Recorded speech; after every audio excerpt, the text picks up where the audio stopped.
Welcome to the Risk Management course. I'm Dr. Bill Perkins. Today we're going to be exploring Chapter 6, Disaster Recovery for Information Technology. And this lecture is based on material from the textbook Business Continuity and Risk Management, Essentials of Organizational Resilience by Kurt Engemann and Douglas M. Henderson. So we're going to get started.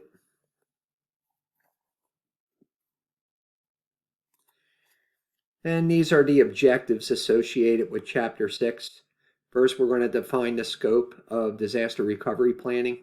Next, we're going to identify alternate site type.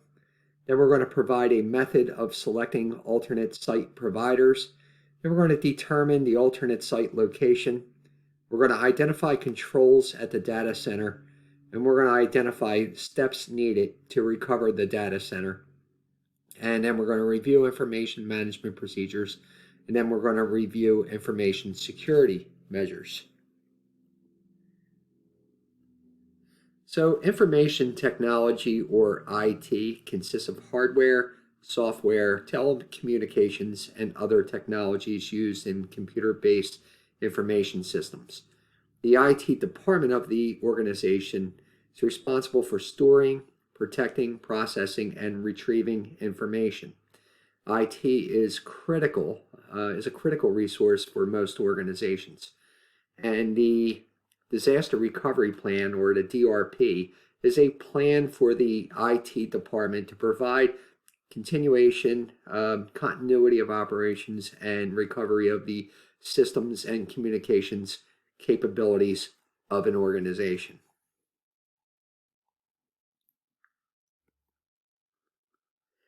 And a DRP includes planning in the following areas.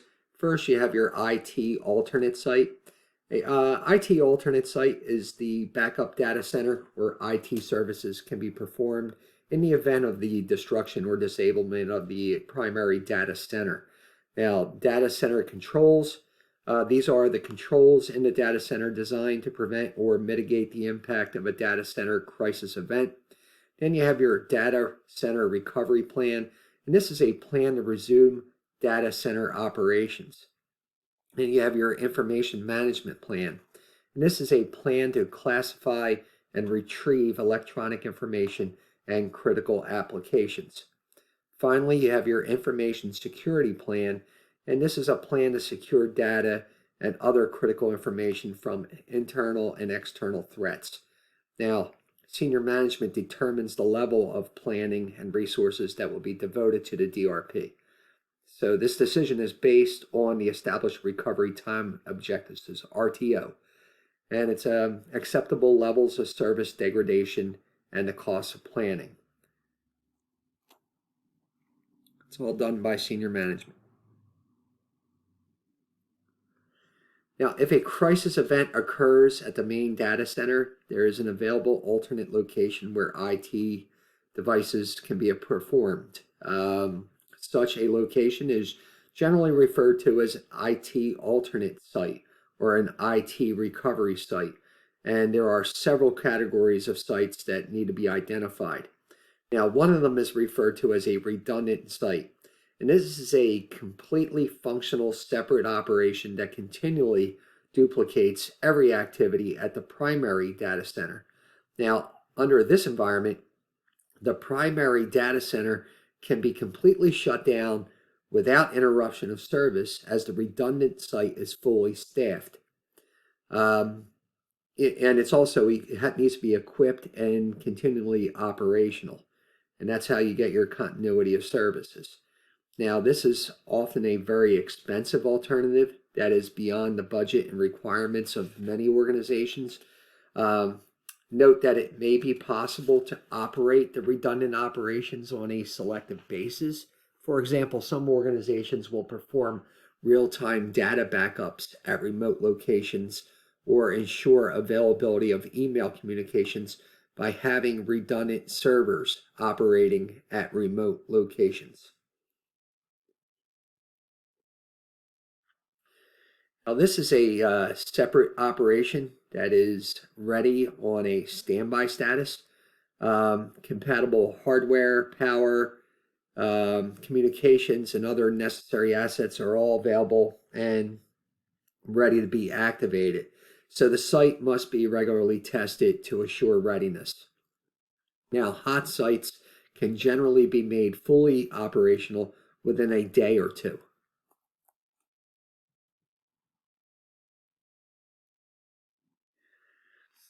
And your cold site, this is a separate facility that is not operational but can be made operational within a reasonable period of time.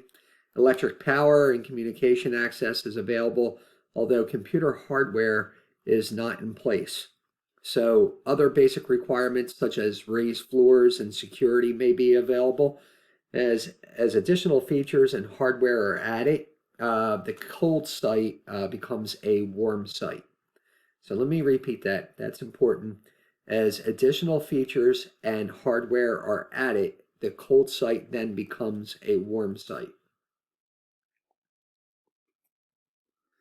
And the important question for senior management is how long the organization can reasonably afford to be without IT services.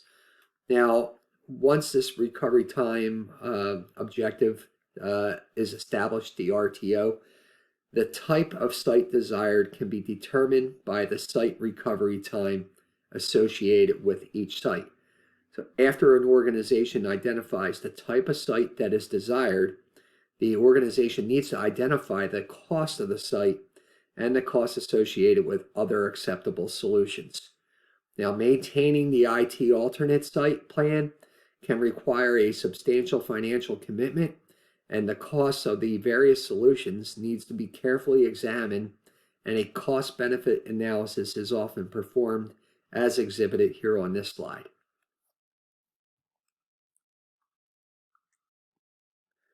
Now, there are many variables that determine IT alternate site recovery times, and it is generally difficult to specify recovery times exactly.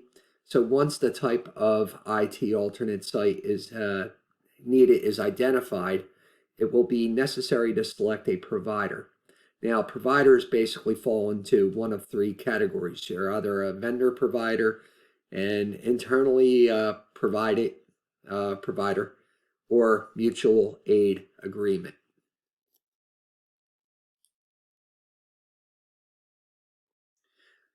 And many organizations engage vendors to provide IT alternate sites. Vendors can be engaged to support hardware, space, and at least to some extent, personnel services. A typical hot site vendor will provide the space and supporting infrastructure with appropriate controls and redundancies. Hardware requirements for each client are stipulated by contract with the vendor, and the necessary hardware will be made available as needed. Aside from the costs and the technical requirements of the IT alternate site, the following should be considered before a vendor is selected, and that is the cost, the technical requirements, the locations of sites, primary assigned site, other clients with priority, backup power supply, and alternate communication capability. Finally, you have your annual testing hours. Now, once a major crisis event occurs or threatens, the organization will alert the vendor that the IT alternate site needs to be activated and the IT team will be dispatched. Now, this action is referred to as a disaster declaration. Now, a disaster declaration is the statement used to announce the activation of the BCM. Now, upon receiving a declaration, the vendor's employees configure the hardware with the goal of having the hardware set up completed by the time the IT team arrives.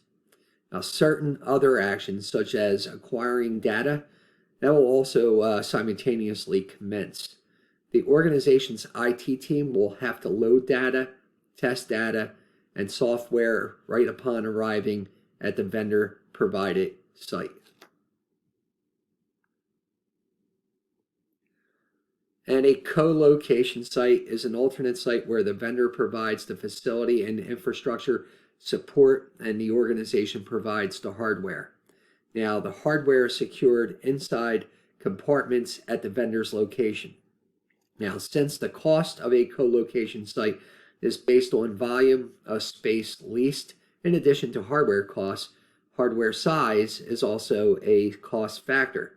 Now, over the last several years, hardware costs and the physical size of most hardware has decreased.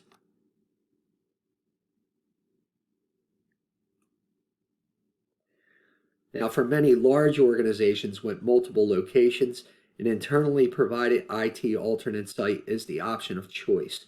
So, when comparing cost of an internally provided IT alternate site against the cost of utilizing a vendor, a primary determining factor will be the cost of hardware. Now, a vendor will basically share computer hardware with multiple companies. Now, if hardware buying or leasing costs are low, the cost of using a vendor will typically save little money and may even be more expensive when the vendor profits and overhead costs are considered. Now, on the contrary, if hardware costs are high, then the cost of using a vendor should be less expensive. Now, when the cost of hardware has been decreasing over the last several years, internally provided IT alternate sites have become increasingly popular. Now, many smaller and medium-sized organizations with multiple locations are now finding this approach to be cost-effective.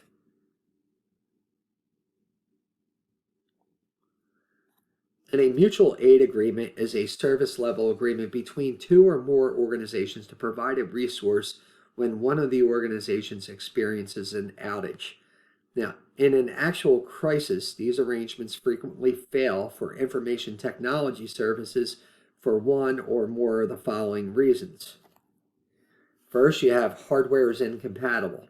Essentially, even if the hardware is identical at the initial point of the agreement, equipment changes by either organization will ruin the compatibility. Next, you have insufficient capacity.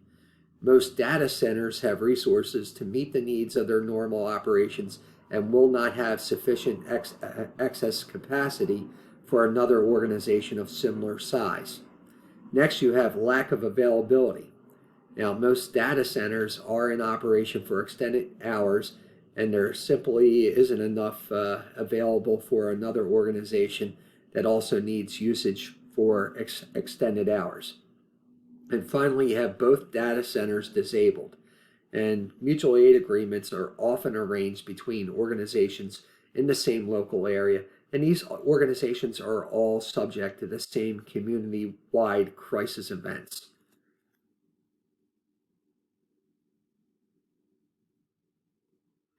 Now, classic thinking is that the IT alternate site should be located a sufficient distance away from the primary data center to avoid multiple destruction or denial of access to both locations. Now, this classic thinking is still widely accepted. However, it does require relocating personnel to test, activate, and maintain the IT alternate site. Now, relocating staff will result in travel expenses, travel time, and inconvenience to the IT personnel. The approach also assumes that travel to the distant location is possible, and for most crisis events, this is a valid assumption. Possible exceptions include severe community-wide events such as earthquakes, terrorist attacks, or other sudden crisis events. Note that hurricanes and most other severe weather crisis events provide sufficient warning time to safely pre-position personnel at distant locations before the weather event strikes. Now, some organizations have opted for local IT alternate site locations in heavily fortified buildings. In addition to having self-sustaining and redundant utility systems, these buildings are hardened to withstand the maximum community-wide crisis event that can reasonably be expected in the region. Theoretically, this approach removes all the travel problems associated with the IT alternate sites located at distant locations. Now, in reality, this approach removes most of the travel problems associated with IT alternate sites located in distant locations. Now, during certain major community-wide crisis events, Local travel may be impossible and unsafe due to crisis event damage, curfews, and/or possible breakdown of law and order. Now, IT mobile sites with self-sustaining and redundant utility systems are also vulnerable to these problems. Now, if the organization is located in an area where community-wide crisis events are unlikely, then the local IT alternate site is an option that should be seriously considered. On the other hand, if the organization is located in an area where major community-wide crisis events are possible, then a distant IT alternate site is the option often selected. Now, there are several subjects that senior management should discuss with the organization's IT professionals, and these questions include the following. How often is the IT alternate site tested? Next, what types of tests are being performed? Next, can the IT alternate site be activated remotely? Next, here you have, for all recovering applications, has a recovery sequence been developed, and is it compatible with the overall RTO for the organization? Finally, how well documented is the IT alternate site plan?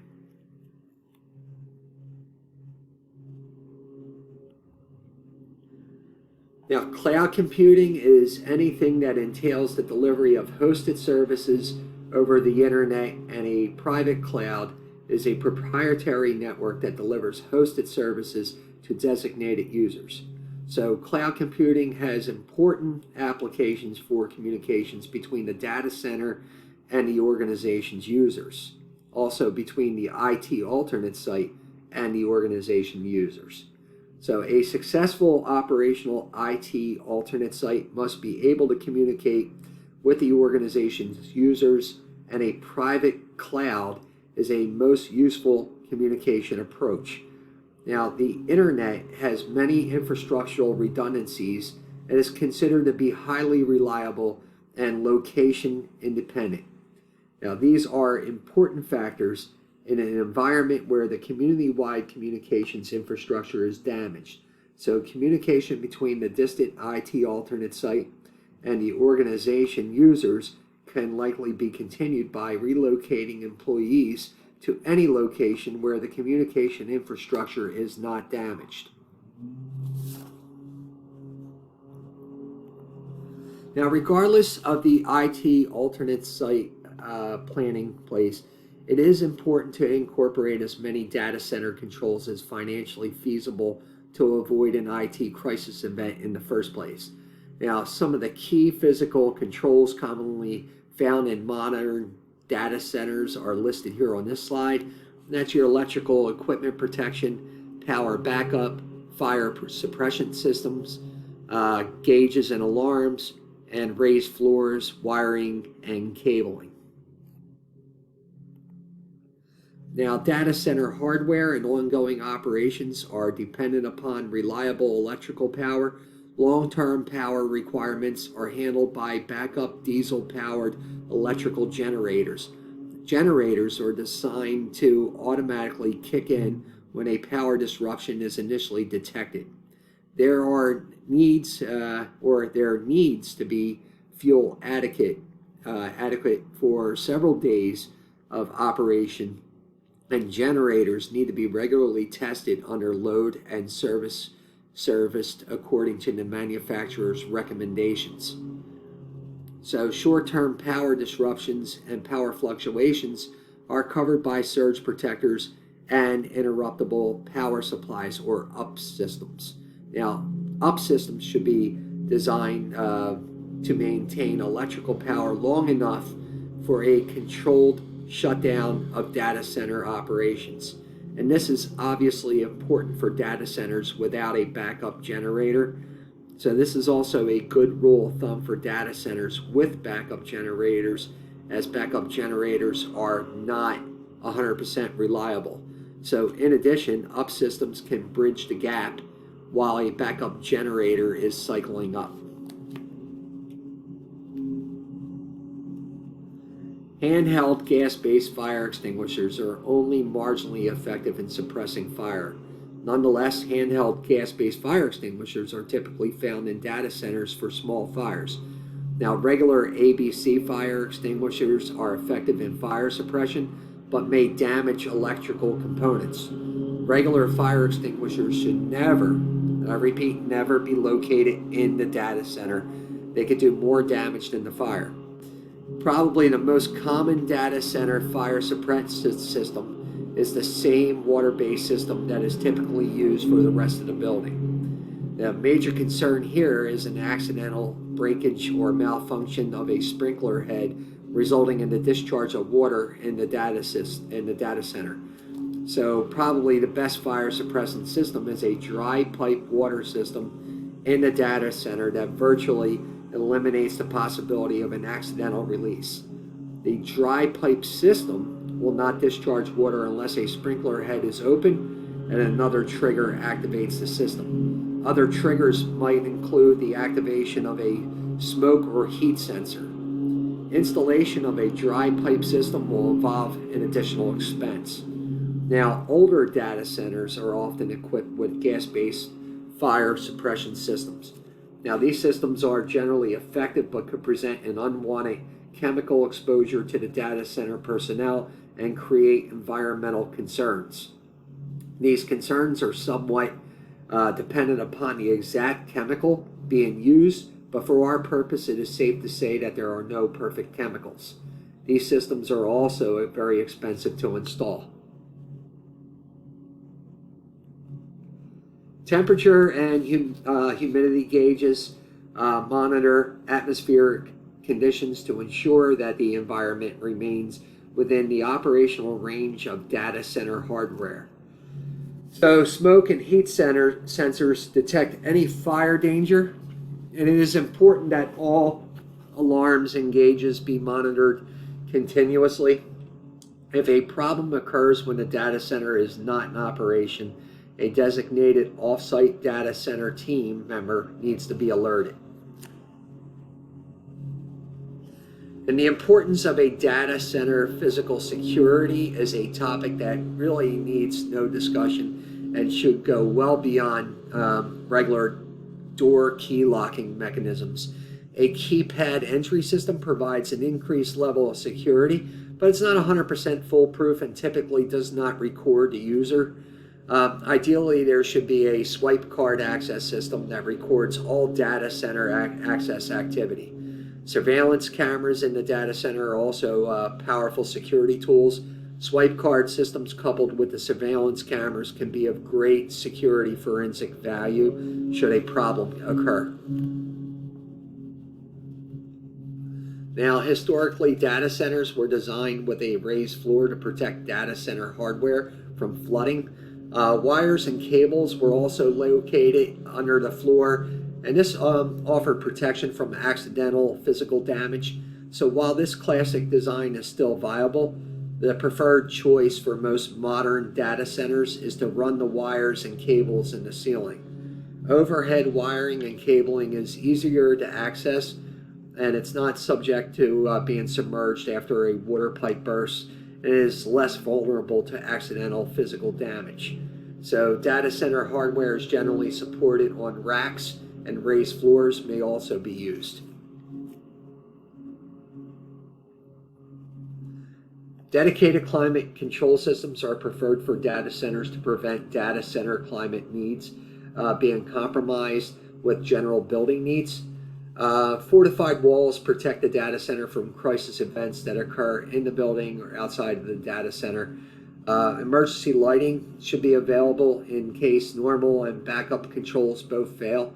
And an emergency shut-off switch or button should be placed near the data center exit door, and a plastic cover should shield the switch to avoid accidental activation. Regardless of the IT alternate site plan in place, an organization will likely want to have a plan to recover the main data center. So this is especially true if the organization is using an outside vendor, as maintaining operations at an outside vendor's location can be expensive. So if no IT alternate site is available, rapidly recovering the data center will be more imperative. Now, data center recovery plans should address a couple things. First, data center hardware and hardware configuration needs to be well documented. Next, you have contracts need to be in place with outside service providers to rapidly replace damaged or destroyed equipment. So these contracts are heavily inexpensive to secure.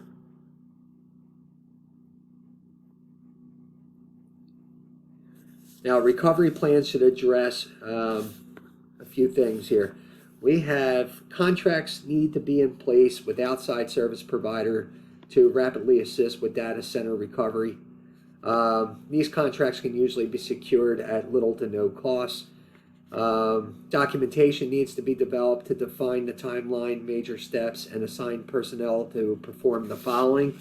And that's damage assessment to data center infrastructure and hardware, engage subcontractors, recover the data center infrastructure, order replacement hardware. Next, you have data center infrastructure recovery. Next, you have hardware replacement. Next, you have data and software loaded and tested. And then finally, you have applications recovered.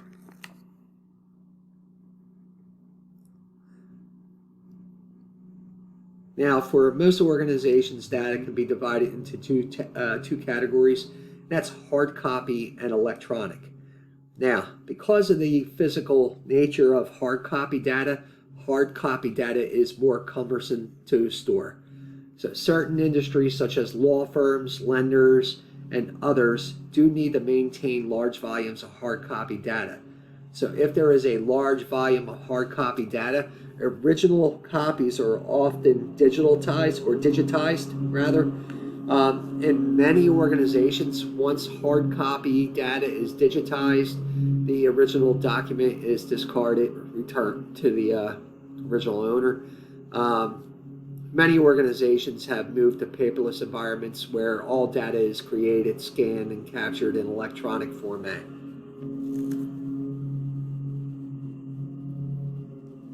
Now, unless there is an unusual feature of the data, such as original signature or handwritten amendments, a document can usually be easily captured, stored, classified, and retrieved by IT.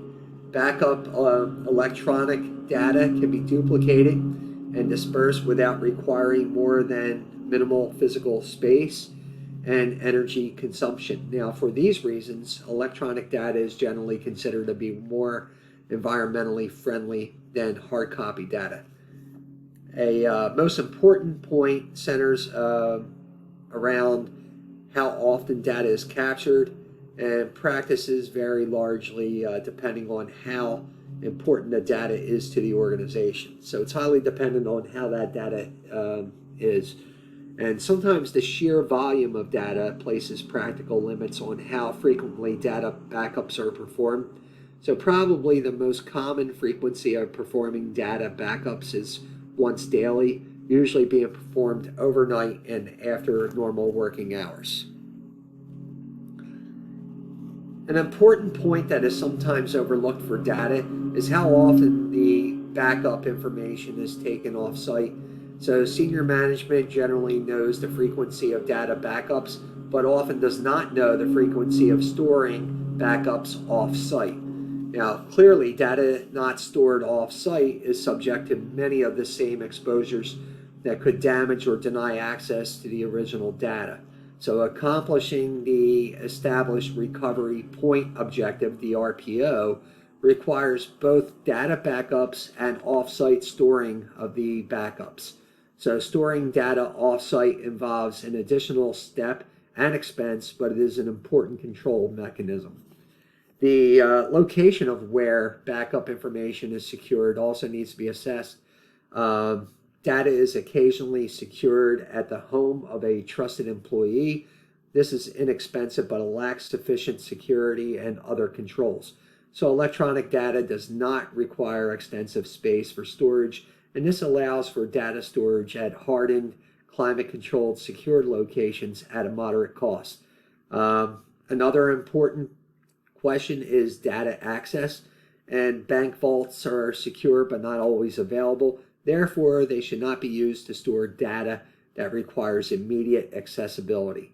Now, professional records management companies have all the controls and access issues covered. So for many organizations, the use of a professional records management company is a cost-justified expense.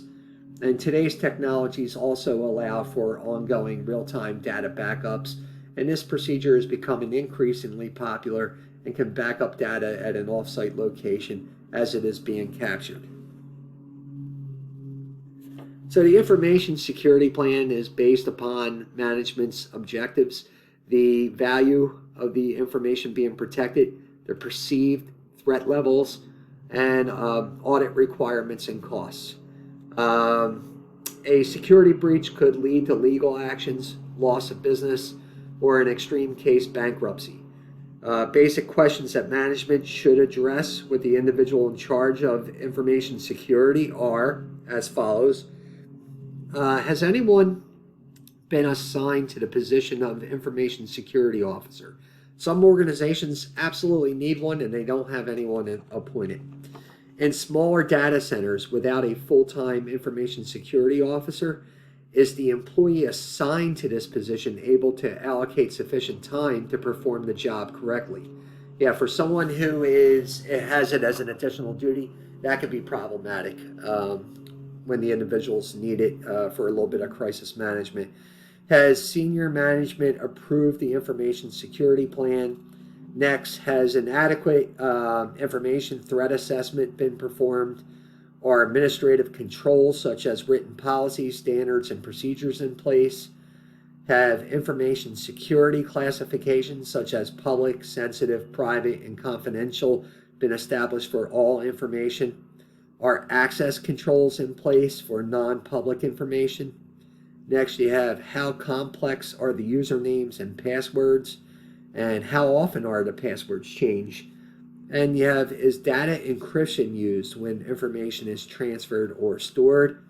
And finally, are there firewalls in place that are going to cause an issue? Now that concludes our Chapter 6 lecture.